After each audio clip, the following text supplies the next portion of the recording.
El primero que pidió la palabra es Eduardo Rodríguez. Gracias a Juancho y agradezco la oportunidad de compartir con todos ustedes y aprecio mucho las intervenciones de Gustavo y de Sebastián porque nos introducen a un tema que sin duda es mucho más complejo y tiene entre medio un proceso judicial al cual me voy a referir prioritariamente, pese a que tengo comentarios sobre las aproximaciones de contexto de Gustavo y algunas finales de Sebastián. Pero creo que la idea es ir aclarando a quienes nos siguen cómo surge el proceso, de qué se trata, en qué estado se encuentra y cómo potencialmente podrá mirarlo el tribunal para llegar a una decisión. Yo no voy a entrar en este momento a generar discrepancias sobre si fue Evo Morales o fueron los antecedentes de los años 90 cuando Bolivia hizo el cambio de mirada hacia lo que era el Silala, sino básicamente destacar que nosotros nos encontrábamos en un proceso por la obligación de negociar con Chile, y Chile había perdido la objeción preliminar de excepción de jurisdicción. En su momento, ustedes recordarán, el año 15, Chile planteó que la Corte no era competente para conocer la causa marítima. La Corte abrió un proceso por separado, se tramitó durante un poco más de un año y finalmente la Corte decidió que era competente y que iba a resolver el asunto. Yo creo que este es un hecho importante porque Chile necesitaba contrarrestar de alguna manera y políticamente que podía tener una carta ganadora ante la Corte.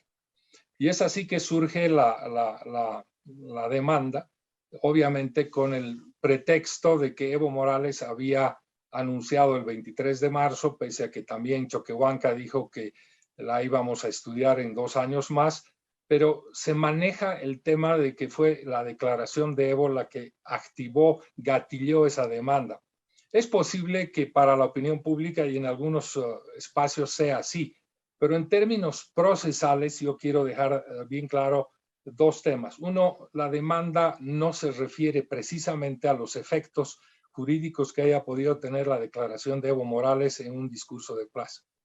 Y segundo, Chile, por la fecha de sus pruebas, venía preparando y tenía lista esta demanda muchísimo antes que la fecha de su presentación en junio del 2016. Si uno examina los volúmenes de pruebas que venía acumulando Chile, estos tienen una data muy anterior. En efecto, nadie prepara una demanda de ese volumen entre marzo y junio. Chile ya tenía una disposición muy clara y documentos y estudios preparados antes del 23 de marzo. Bueno, la demanda es, y esto quiero centrarme en el tema de la demanda y cómo evoluciona. Yo agradezco la opción de extenderme ligeramente porque me tocó ser precisamente el agente del Estado plurinacional en este tema. La demanda plantea, como lo ha resumido o ha leído Gustavo, la declaración de que se trata de un curso de agua internacional. En esto yo quiero destacar que el debate sobre si es río, manantial, etcétera, hace referencia a conceptos geográficos, pero la denominación o la nomenclatura curso de agua internacional es producto de una legislación que laboriosamente trabaja la Comisión Sexta de Naciones Unidas por décadas, se la aprueba el año 97 y entra en vigencia el año 14. Pero es una pieza de derecho internacional que, aunque Bolivia y Chile no sean parte, conforma el derecho consuetudinario y el que aplicará a la Corte, porque es una Corte de Naciones Unidas y este es un tratado de Naciones Unidas. Y esta pieza de legislación internacional es fundamental para entender estas nomenclaturas y los conceptos que se tienen de estos fenómenos físicos de cursos de agua o recursos hídricos que pasan de un país a otro.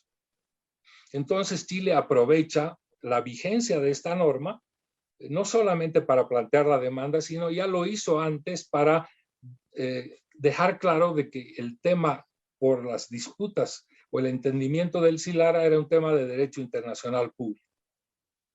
Entonces, esa es la primera precisión que hay que hacer y Bolivia tenía que ponerse a tono, porque ya había una legislación, y en esto es muy importante destacar que los países tienen que ir mirando y adoptando las normas que Naciones Unidas va generando, porque finalmente este es el orden internacional al cual hay que ajustarse o en su caso someterse. Bolivia recibe esa demanda con esa pretensión inicial fundamental y encuentra que no estábamos preparados o no teníamos estudios a la altura de aquellos que presentaba Chile, con un sinnúmero de expertos, no solamente nacionales chilenos, sino de universidades e institutos europeos, que daban cuenta de la situación geológica, hidrográfica de la zona y de lo que representaba el silado. Bolivia no podía responder solamente con el tradicional discurso histórico. Había la necesidad de conocer realmente qué era el Silala. Hasta entonces no se hizo ninguna declaración, ni se modificó ninguna posición pública, y lo que nos tocó hacer en su tiempo fue trabajar rigurosamente, y subrayo con mucha responsabilidad, la obtención de recursos científicos, no solamente el Instituto Danés, sino también se actualizaron aquellos estudios que hizo Sergio Min, se utilizó y se verificó los alcances del estudio de la Universidad de Potosí, se contrataron ingenieros y geólogos bolivianos y también otros extranjeros. Se procuró empatar, digamos, el rigor científico que nos trajo Chile, y había que saber qué realmente era el Silala. Yo solamente voy a dar un dato que es muy revelador. Para conocer la estructura geológica, hidrológica de la zona, era indispensable perforar pozos para conocer cuál es la antigüedad del agua, la calidad de las aguas, compararlas con los estudios chilenos y realmente saber cuáles eran los orígenes, no solamente superficiales, sino subterráneos. Y establecimos que fueron casi muy pocos, casi ningún pozo profundo perforado en esa zona, y si tuvo que utilizar recursos públicos bastantes para empezar a trabajar estudios serios. Voy a apresurar la historia, y al final de los varios informes que hizo el Instituto Danés y el conjunto de profesionales que había el tema, se concluyó que era un curso de agua internacional, porque el concepto del tratado es relativamente simple. Es un flujo activo, superficial y subterráneo, que pasa de un estado a otro, básicamente, y tiene un destino final común, que es el océano. Y eso es lo que es el Silala. Dejemos a un lado si es o no río, o manantial o bofedal, pero lo que Naciones Unidas ha configurado como una nomenclatura con un concepto es lo que se describe en estos estudios chilenos y bolivianos. Se compararon los alcances de la medición de antigüedad de las aguas, que no son solamente fósiles, también hay aguas recargables en la zona del Silala. De hecho, hay diferencia entre la antigüedad de las aguas del Bofedal Norte y del Bofedal Sur, y Bolivia también advirtió de que no tenía registros de las precipitaciones o las nevadas como las tenía Chile, pero afortunadamente mucha de esta información se logra a través de registros internacionales que están disponibles a través de una cantidad de centros internacionales y por registros satelitales.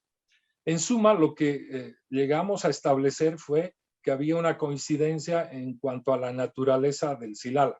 Y en esto voy a hacer un apunte directo a Gustavo. Aquí no hay ningún cambio trascendental o un cambio político del cual debamos sentirnos ni avergonzados ni sentirnos con sorna como gente que puede estar vulnerando lo que llamaba por qué hemos deconstruido lo que habíamos construido.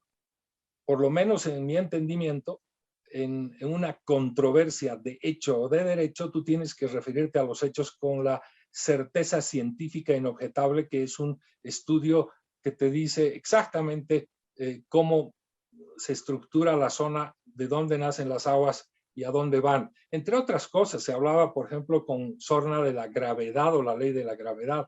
Un dato que hay que reconocer, por ejemplo, el Sergio Min estableció que entre el inicio de los bofedales sur a la frontera hay 114.6 metros de diferencia, una gradiente de 5 puntos algo de diferencia. El agua obviamente va a transcurrir con una velocidad notable de la zona alta hacia Chile.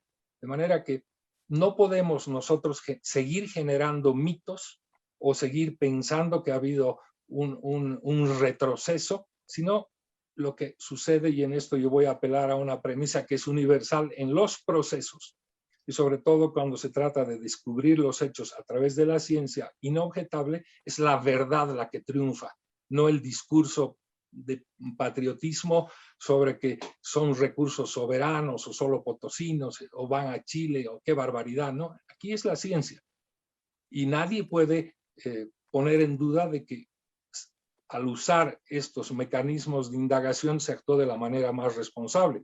Y aquí voy a hacer solamente una postilla. La señora Longarich, canciller temporal, dijo que fue un cambio y que ya se reconoció, y en tono de insinuación, de censura, dijo qué barbaridad. Se ha reconocido y en gran medida, Gustavo, sin tomar posición, dices lo mismo. Pues sí, tomamos postura, aquella postura que es la verdad y la que la respalda la ciencia. Es un curso de agua internacional y si alguien no está de acuerdo, tiene que tener la capacidad científica de desmontar y desagregar uno a uno los datos objetivos científicos de pozos y mediciones y sobre todo invitar a visitar el Silala. Es fundamental ir y ver lo que es el Silala. Entonces, eso por una parte, yo creo que no hace daño a nadie y posiblemente puede causar dolor, a mi juicio, más bien enaltece que Bolivia de una vez haya podido sortear las fronteras de sus mitos y asumir científicamente una verdad que no podía seguir escondida en los mitos profundos del patriotismo.